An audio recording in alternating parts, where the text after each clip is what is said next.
ओम नमः शिवाय। दोस्तों आपका हमारे चैनल पर स्वागत है। आज के इस कार्यक्रम में हम आपको बताएंगे सिंह राशि के लिए राहु का प्रभाव कैसा रहेगा।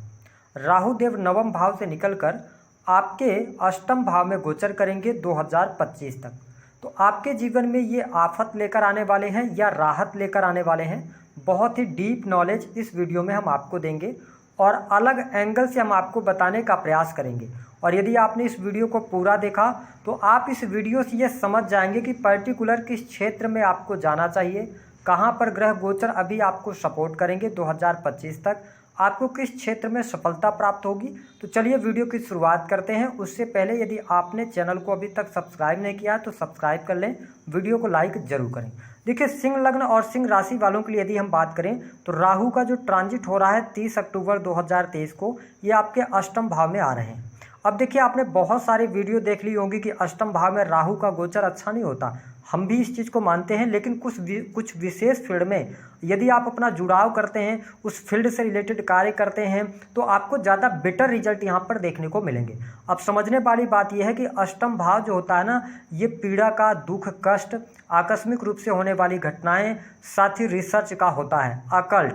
तो देखिए, राहु देव यहाँ पर अष्टम भाव में आए हैं तो आपका जो रुझान होगा या आपका जो इंटरेस्ट बनेगा वो अष्टम भाव से रिलेटेड चीज़ों में बनेगा, यानी कि आप में रिसर्च करने की क्षमता डेवलप होगी। तो जो लोग उच्च शिक्षा प्राप्त कर रहे हैं, पीएचडी वगैरह कर रहे हैं, उनके लिए बहुत अच्छा टाइम फ्रेम रहेगा। यदि आप विज्ञान के क्षेत्र से जुड़े हुए हैं तो भी ये टाइम फ्रेम आपके लिए बहुत अच्छा रहेगा।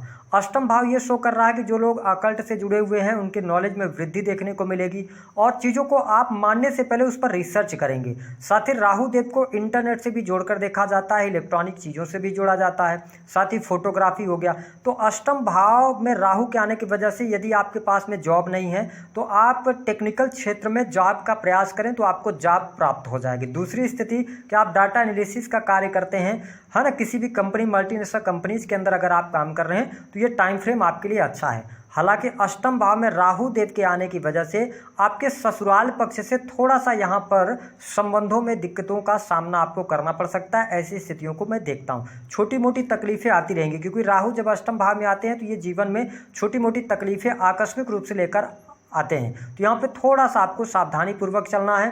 कोई भी डिसीजंस आपको बड़े लेने हैं तो सोच समझ कर लेना है। अब देखिए कि राहु देव यहाँ पे सबसे इंपॉर्टेंट बात आपके लिए रहेगी कि इनकी जो पंचम दृष्टि है ना, वो आपके 12th हाउस पर पड़ रही है। अब इस चीज़ को समझना है कि 12th हाउस किस चीज़ का होता है, मोक्ष का होता है, आपके सैया सुख का होता है, इन्वेस्टमेंट का होता है, विदेशी भूमि का होता है। तो अगर आप सिंह लग्न या सिंह राशि वाले हैं, आप यदि हॉस्पिटल्स के अंदर कोई जॉब प्राप्त करना चाहते हैं या आप पहले से वर्किंग हैं तो आपको बहुत अच्छे बेनिफिट अगले 18 महीनों में देखने को मिलेंगे। या आप इन फील्ड से यदि जुड़ते हैं तो आपको ज़्यादा बेटर सफलता प्राप्त होगी। दूसरी स्थिति कि राहु देव कर्क राशि को देख रहे हैं 12th हाउस में। 12th हाउस जो होता है वो आपके हानि का भी होता है। तो मैं आपके लिए ये सजेस्ट करूंगा कि आपने पुराने समय में कोई इन्वेस्टमेंट किया हुआ था, उस इन्वेस्टमेंट से आपको बहुत अच्छा लाभ मिलेगा। लेकिन अब जो आप इन्वेस्टमेंट करने जा रहे हैं तो आपका जो रुझान होगा ना, आपको ये लगेगा कि आपको पैसे को डबल बनाना है, बहुत जल्दी करना है। तो आप ऐसे किसी भी क्षेत्र में पैसा ना लगाएं जहाँ पे बहुत ज़्यादा रिस्क हो, क्योंकि यदि आप रिस्क लेकर कोई भी पैसा कहीं इन्वेस्ट करते हैं तो उसमें आपको लॉस होगा। लेकिन अगर आप ठोस निकायों में पैसा इन्वेस्ट करते हैं तो ज़्यादा बेहतर बेनिफिट आपको प्राप्त होने वाला है। इसके अतिरिक्त जो सिंह लग्न अथवा सिंह राशि वाले जातक विदेशी भूमि से इंपोर्ट एक्सपोर्ट का कार्य कर रहे हैं, यानी इलेक्ट्रॉनिक गैजेट्स हो गया, ऑटोमोबाइल्स, या इसके अतिरिक्त मतलब आप इस तरीके समझ लें कि फोटोग्राफी या विदेश जाकर आप काम करना चाहते हैं, टेक्निकल फील्ड से जुड़ना चाहते हैं, सॉफ्टवेयर इंडस्ट्री से जुड़ना चाहते हैं, तो आपके लिए बहुत अच्छा टाइम फ्रेम है। विदेशी भूमि से आपको अच्छे लाभ यहाँ पर मिलते हुए नजर आएंगे। साथ ही अगर आप किसी भी प्रकार से सेना, पुलिस, आर्मी के अंदर अगर आप प्रयासरत हैं तो आपको सफलता मिल जाएगी, क्योंकि 12th हाउस जो होता है ना वो जेल का भी होता है। इस चीज़ को आपको समझना है। तो अगर आप जेलर वगैरह बनना चाहते हैं तो ये टाइम फ्रेम स्टूडेंट के लिए बहुत अच्छा है। इसके अतिरिक्त 12th हाउस जो होता है वो आपके खर्चों का होता है। तो आपको स्पष्ट कर दें कि चंद्रमा, यानी चंद्रमा की राशि पर इनकी दृष्टि पड़ रही है तो 12th हाउस में खर्चों को बढ़ाने का काम करेंगे, 100% यहाँ पर करने वाले हैं। कोई बहुत ज़्यादा यहाँ पर आप सेविंग्स कर पाएँ तो ऐसा मुझे दिखाई नहीं देता है। देखिए, इनकी जो 7वीं दृष्टि है ना वो सबसे इंपॉर्टेंट है आपके लिए। और यहाँ पर आपको समझने की आवश्यकता है कि जो इनकी 7वीं दृष्टि है वो कन्या राशि पर उच्च की दृष्टि हम माने तो उच्च की दृष्टि ये देख रहे हैं, है ना, सेकंड हाउस को देख रहे हैं। तो सबसे इंपॉर्टेंट बात ये रहेगी कि सेकंड हाउस में आपके केतु देव भी गोचर करेंगे। तो आपको क्या करना है कि आपके जो कुटुंबी जन होंगे, कुटुंब के लोग होंगे, उनके साथ में आपके रिलेशन बहुत अच्छे नहीं रहेंगे या किसी कारणवश उनसे दूरियां बन सकती हैं। हालांकि आप कम्युनिकेशन के माध्यम से रह सकते हैं, लेकिन अगर देखा जाए तो बहुत अच्छा मैं टाइम फ्रेम नहीं देख रहा हूं। और सबसे अच्छी बात यह रहेगी कि जो सिंह लग्न अथवा सिंह राशि वाले मेरी इस वीडियो को देख रहे हैं, तो मैं हमेशा कहता हूं कि जब भी सेकंड हाउस से राहु का किसी भी प्रकार से कनेक्शन बने तो अपने जन्म स्थान को यदि आप छोड़ देंगे तो आपको ज़्यादा बेटर लाभ देखने को मिलेंगे। हालांकि यहाँ पर यदि देखा जाए तो वाणी कंसल्टेंसी से जुड़े कार्यों में आपको सफलता मिलेगी। सेकंड हाउस में राहु देव के आने की वजह से विदेशी मतलब दृष्टि पड़ने की वजह से विदेशी भूमि से आपका संपर्क बन सकता है, विदेश से अर्निंग करने के आपको मौके मिल जाएंगे। तो ये स्थिति बेटर है। साथ ही यदि देखा जाए तो बैंक बैलेंस में वृद्धि तो देखने को मिलेगी, लेकिन यहाँ पर केतु देव जो है ना, तो आपको थोड़ा सा बैंक बैलेंस यानी कि अपने पैसे को संचित करने में प्रॉब्लम्स होगी। तो मैं आपके लिए ये सजेस्ट करूंगा कि आपको ठोस निकायों में अपने पैसे को निवेश करना चाहिए, इससे आपके लिए ज़्यादा बेटर रिजल्ट यहाँ पर देखने को मिलेंगे। इसके साथ ही अगर देखा जाए तो बिजनेस के मामले के लिए राहु का यह गोचर कुल मिलाकर अच्छा रहेगा।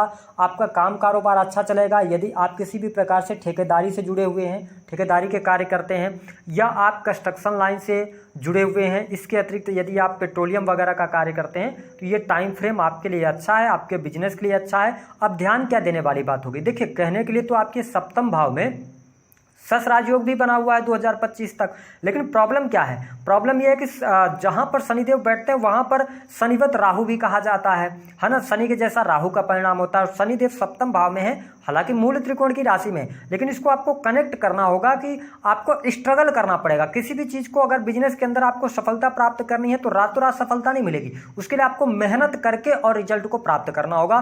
तो हम ये कह सकते हैं कि बिजनेस आपका स्टेबल रहेगा, अच्छे तरीके से आप आगे बढ़ाते हुए नजर आएंगे। अब देखिए इनकी जो नवम दृष्टि है वो आपके पड़ रही है 4th हाउस पर, और वहां पर आती है मंगल की राशि यानी वृश्चिक राशि।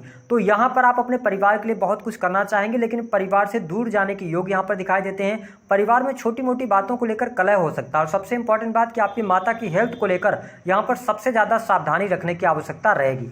हाँ, भूमि भवन वाहन से संबंधित कार्य आपके लिए बन जाएंगे, वहां पर प्रॉब्लम नहीं है। लेकिन ये 2023 में अगर आप करना चाहते हैं, क्योंकि 30 अक्टूबर को इनका ट्रांजिट होगा, तो उतना बढ़िया राहु का सपोर्ट आपको नहीं मिलेगा। राहु का सपोर्ट आपको मिलेगा मतलब 1 मई 2024 के बाद से, जहां से आपके लिए भूमि भवन वाहन की योग बनेंगे, आप प्रॉपर्टी परचेज कर सकते हैं। आपके जो सुखों में वृद्धि होगी वो मई 2024 से देखने को मिलेगी। अभी आप प्रयासरत रहेंगे अपने करियर के लिए, बिजनेस के लिए। इसके साथ ही आपके लिए सबसे अच्छी बात यह रहेगी कि जिन लोगों के विवाह नहीं तय हो पा रहे थे, शादी नहीं तय हो पा रही थी, उनके लिए 30 अक्टूबर के बाद योग बनेंगे और विवाह के भी आपके लिए योग बनते हुए नजर आएंगे। अच्छा उत्तम रिश्ता आपको प्राप्त होगा। प्रेम संबंधों में जो अभी तक आपको दिक्कतों का सामना करना पड़ रहा था, तो उनसे आप बाहर निकलेंगे। प्रेम संबंधों में अनुकूलता मिलेगी, नए प्रेम संबंध आपके स्थापित होंगे। अगर आप अपने प्रेम संबंध को प्रेम विवाह में परिणित करना चाहते हैं तो आपके लिए बहुत अच्छे योग यहाँ पर बन रहे हैं। साथ ही संतान प्राप्ति के लिए भी ये टाइम फ्रेम बहुत बढ़िया रहेगा, अक्टूबर से लेकर मई तक का। साथ ही एजुकेशन जो लोग ले रहे हैं उनके लिए भी, एजुकेशन के लिए भी टाइम फ्रेम अच्छा यहाँ पर देखने को मिल जाएगा। इसके अतिरिक्त एक बात का और ध्यान रखें, जो लोग गवर्नमेंट सेक्टर के अंदर कार्यरत हैं उनके लिए टाइम फ्रेम अच्छा है। सिंह लग्न और सिंह राशि वालों के लिए गवर्नमेंट सेक्टर के लिए अच्छा है। सरकारी क्षेत्र में आपको सफलता भी प्राप्त हो जाएगी। यदि आप कोई कंपटीशन का एग्जाम देते हो उसमें भी सफलता मिलेगी। अगर आप ऑलरेडी सरकारी क्षेत्र में कार्यरत हैं तो थोड़ा सा अपनी हेल्थ का जरूर ध्यान रखकर चलें। विशेष तौर पर 2024 में मैं आपकी हेल्थ को बहुत अच्छा नहीं देख रहा हूं। हेल्थ में कहीं ना कहीं से समस्या रहेगी, सिरदर्द की समस्या या हड्डियों में तकलीफ होना, ज्वाइंट पेन होना, इससे आपको बचने की सलाह ग्रह सितारे दे रहे हैं। अगर आप अपनी हेल्थ की केयर करते हैं तो आपके लिए बहुत बढ़िया यहाँ पर टाइम फ्रेम रहने वाला है। तो ये कुल मिलाकर स्थितियां आपके लिए बेटर हैं। वैवाहिक जीवन की स्थिति की अगर हम बात करें तो दाम्पत्य जीवन में आपको मुश्किलों का सामना अवश्य करना पड़ेगा। जीवन साथी के साथ में वाद विवाद रह सकते हैं या अलगाव जैसी स्थितियां भी बनेंगी। जो सिंह लग्न अथवा सिंह राशि वाले जातक हैं, पति पत्नी में ज्यादा लड़ाई झगड़े वाद विवाद की स्थितियां रहेंगी। या आप अगर सिंह लग्न या सिंह राशि वाले जातक हैं तो आप जो एक्सपेक्टेशन करेंगे अपने पार्टनर से वो कहीं ना कहीं से आपको नहीं मिल पाएगा। तो इस वजह से अष्टम भाव जो होता है ना, ये गुप्त रहस्यों का होता है। तो यहाँ पर आपके एक्स्ट्रा मैरिटल अफेयर होने के भी योग बनते हैं। और अगर आप पहले से एक्स्ट्रा मैरिटल में हैं, किसी कारणवश से वो बातें जो है ना वो लीक हो सकती हैं। इस बात का आपको ध्यान रखना है। उपाय क्या करना है। देखिए, अष्टम भाव में राहु देव आए हैं, सबसे अच्छा रहेगा कि यदि आप चांदी का हाथी दांत बनवाएं और उसको अपने पास में कैरी करें तो आपके लिए बहुत अच्छा रिजल्ट मिलेगा। दूसरी स्थिति एक और करना है कि आपको एक छोटी सी प्लास्टिक की बोतल लेनी है, उसमें आपको गंगा जल भरना है और उसमें थोड़ी सी मात्रा में नील डालना है। उसके बाद उसका ढक्कन लगा के और नीले रंग के उसमें बॉटल में जैसे आपने ढक्कन लगा दिया, नीले रंग के धागे से उसको बांधकर अपने बेडरूम में रख दें। इससे राहु का प्रभाव आपके लिए बेटर रहेगा, सही या सुख में आपके वृद्धि देखने को मिलेगी। तो दी गई जानकारी पसंद आई तो वीडियो को लाइक करें, चैनल को सब्सक्राइब करें, जितना हो सके